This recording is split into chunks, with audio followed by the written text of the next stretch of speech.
네, 안녕하세요, 여러분. 소설을 읽어주는 남자의 정철호입니다. 오늘은 제 단편집에 있는 가면 속의 아리아를 읽어드리겠습니다. 가면 속의 아리아 일부. 너무나도 하늘이 높고 파래서 지석이는 어느새 창가 쪽에 자신이 서 있는 곳조차 몰랐다. 가을은 천고마비의 계절이라고 했는데 정말 하늘은 높고 그도 살이 찌는 느낌이 들었다. 창에 투영된 자신의 모습은 그가 꿈꾸어 왔던 모습은 아니었다. 뭔가를 꽁꽁 감추고 들킬까봐 조바심 나는 그런 표정이었다. 전형적인 직장인의 모습이었다. 말할 것이 있어도 말도 못하고 시키는 것만 마지못해 하는 셀러리맨의 모습이었다. 그가 있는 사무실은 강남 사거리가 훤히 보이는 강남의 노른자라고 불러지는 강남역에 있었다. 바로 1층에는 지점이 있었고 그는 2층에서 근무하고 있었다. 그는 남들이 선호하는 은행원이었다. 2층에서 바라보는 강남 사거리는 오늘도 시계바늘처럼 분주하게 돌아가고 있었다. 신호등을 기다리는 사람들은 어서 신호가 바뀌기를 바라보며 발을 동동 구르고 차들은 신호가 바뀔까봐 얼른 엑셀을 밟으며 지나가고 있었다. 점심을 먹고 나서 조금 여유로움을 만끽하며 커피를 마시는 그는 사거리를 한가로이 보고 있었다. 밥을 먹고 나면 늘 포만감과 함께 행복감을 느꼈다. 배부르고 등 따스하면 졸리다더니 그의 눈꺼풀이 이내 무거워지기 시작했고 마치 무너질 것 같아 보였다. 커피를 마셨는데도 천하장사도 얻지 못한다는 이 눈꺼풀을 그도 감당할 수가 없었다. 그때 전화벨 소리가 사무실을 흔들어 놓았다. 네, 퍼스트뱅크 업무지원부의 민지석입니다. 그는 반사적으로 업무 모드로 돌아가 전화를 받았다. 지석씨, 정성일이에요. 아, 네, 과장님. 본점에서 근무하는 정 과장이었다. 정 과장의 목소리가 미세하게 떨리고 있어서 그는 침을 꿀꺽 삼키고 있었다. 지난번에 내가 서류 신청한 거 있죠. 그거 신청서를 없어 주었으면 해서요. 그는 아무런 말을 할 수가 없었다. 뭔가 일이 생겼다라는 것을 직감했다. 그것이 무슨 일이든지 이 상황에서 그가 어떻게 할지 알 수 없었다. 그는 잠시 심호흡을 한 후에 말을 했다. 네, 제가 잘 처리하겠습니다. 그는 무언가에 쫓기듯 가슴이 두근거렸다. 그러나 수화기 너머로 정 과장의 안도의 숨소리가 들려왔다. 그에게는 그 안도가 두려움으로 변하고 있었다. 평소 잘 알고 지내던 정 과장이 무언가를 잘못하고 있다는 생각에 그는 지난번에 보내온 정 과장의 신청서를 찾아보았다.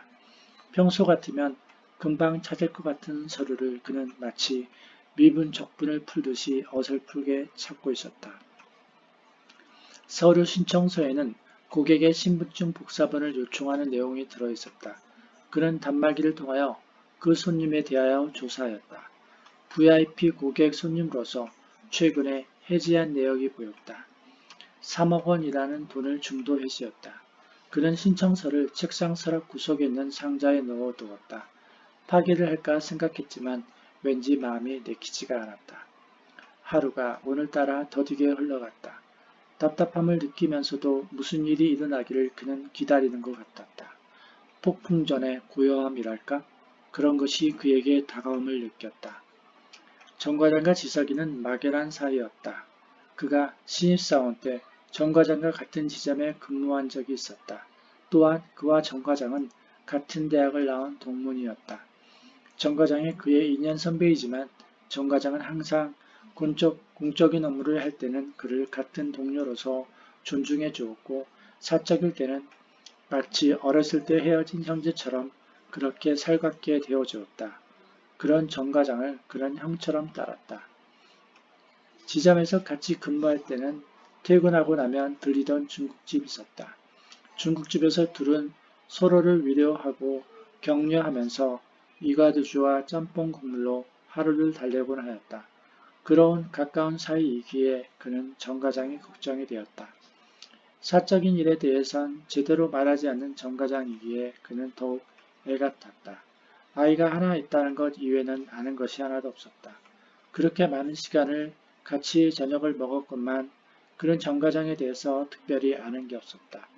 그것이 어쩌면 남자의 세계인 것 같다. 아니, 우리 사회의 모습이었다. 단점을 감추고 장점을 강조를 하는 것, 그래야 이 세상을 살아갈 수 있기 때문이었다. 하루 종일 그 전화 한 통화가 그를 괴롭혔다. 그는 이러지도 저러지도 못했다. 무슨 일이냐고 다시 전화할 수도 없었다. 무슨 일인지 자세히 듣고 싶었다. 그렇다고 뭘 도와줄 수 있는 것도 아니었다. 시간이 가면 갈수록 궁금증만 산처럼 쌓이고 있었다. 퇴근을 하고 나서 집에 와서도 그는 오직 그 생각뿐이었다. 밤새 뒤척이다 새벽이 되셔야 잠이 들었다. 자명종 소리에 깜짝 놀라 시계를 보니 벌써 아침 7시였다. 금방 잔 것 같은 느낌이었다. 피곤함에 눈을 비비고 세수를 했다. 아침을 먹는 둥 마는 둥 하며 그는 집을 나왔다. 오늘도 어제와 다름없는 평온한 아침이었다. 그러나 어제 일로 왠지 불안한 감정을 숨길 수가 없었다. 그는 누가 쫓아오지도 않는데 사무실로 뛰다시피 들어갔다. 무슨 일이 있을 것 같은 기분이었는데 사무실은 너무나 조용했다. 어느 아침과 다를 바가 없어서 그는 안도의 한숨을 쉬었다. 아침 10시가 되었을 때 부소장인 이 부장이 그에게 다가왔다. 지석씨, 본점의 정과장 알고 있지? 그는 뭔가 이상한 애감이 들었다. 그러나 내색을 하지 않으려고 노력하였다.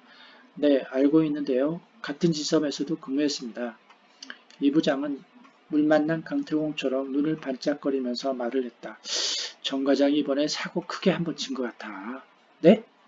그는 옳게 왔다는 생각을 하면서도 놀라움을 감출 수가 없었다. 왠지 모를 불안감에 손이 떨렸다. 마치 공범이라도 된 것처럼 가슴이 요동을 쳤다. 손님 구좌에서 몇 억을 횡령해서 오늘 아침에 경찰이 와서 잡아갔다고 하는데 그는 아무것도 들리지 않는 것 같았다. 그저 들리는 단어는 횡령이라는 단어와 경찰이라는 단어였다. 그 두 단어가 그의 가슴에 비수가 되어 박혔다. 부서의 현관문이 열렸다. 그는 문이 열리는 소리에 경찰이 그를 찾으러 왔구나 하는 두려움에 놀랐다. 택배 아저씨였다. 안심이 되었다. 어제 받은 전화, 그 한 통화가 그를 극도로 불안에 빠뜨렸다. 나는 잘못한 게 없어. 라고 그는 혼잣말을 하였다. 그는 책상 서랍에 숨겨두었던 신청서를 다시 파일에 다시 정리해 두었다. 혹시나 경찰이 와서 어제 정과장과 통화했냐고 물어보면 업무상 전화했다라고 말하면 될 거야 하면서 가슴을 쓰다듬으면서 심호흡을 하였다. 그는 정과장이 자기 이야기를 하지 않았으면 하였다. 혹시나 자기 이름을 이야기하면서 공범이라고 하면 어떻게 하나 걱정이 없었다. 그러나 한편으로는 그럴 사람이 아니라고 믿고 싶었다. 그의 머릿속에는 정과장이 경찰에게 잡혀가는 모습이 아른거렸다. 검은 뿔테 안경을 쓰고 있는 정과장이 경찰의 등장에 놀라면서 눈이 커지고 모든 것을 자포자기한 듯한 표정으로 수갑이 채워지고 경찰을 따라가는 모습이 눈에 선하였다. 그 환상을 지워버리려고 노력하였다. 하지만 자꾸 지울수록 그 환영이 점점 그에게 다가와 뚜렷해졌다. 무슨 이유로 그런 행동을 했는지 그는 도저히 이해를 할 수가 없었다. 평소 운행에 대하여 불만이 없어 보이는 정과장이었기에 더더욱 알 수가 없었다. 언제나 재미있는 이야기로 사람들을 웃기는 정과장이어서 그는 그런 정과장의 행동을 납득할 수가 없었다. 그러나 뭔가 개인적으로 문제는 있었을 거라는 추측만 할 뿐이었다. 지석씨 오늘 동태찌개나 먹으러 갈까? 창가옆 칸막이 너머에서 이 부장의 목소리가 들려왔다. 네, 그러죠 부장님. 그는 벌써 점심시간이 되었네 라고 충알거렸다. 자리에서 일어나 책상을 정리하기 시작했다. 책상에 어지러이 놓여있는 서류들을 정리하다 서류 신청서 파일에 손이 멈추었다. 그는 갑자기 허기를 느꼈다. 온통 정과장을 생각하느라 배도 고픈 줄 모르고 있었다. 이 부장의 목소리에 모든 정과장에 관한 생각들이 산산이 부서지면서 날아갔다.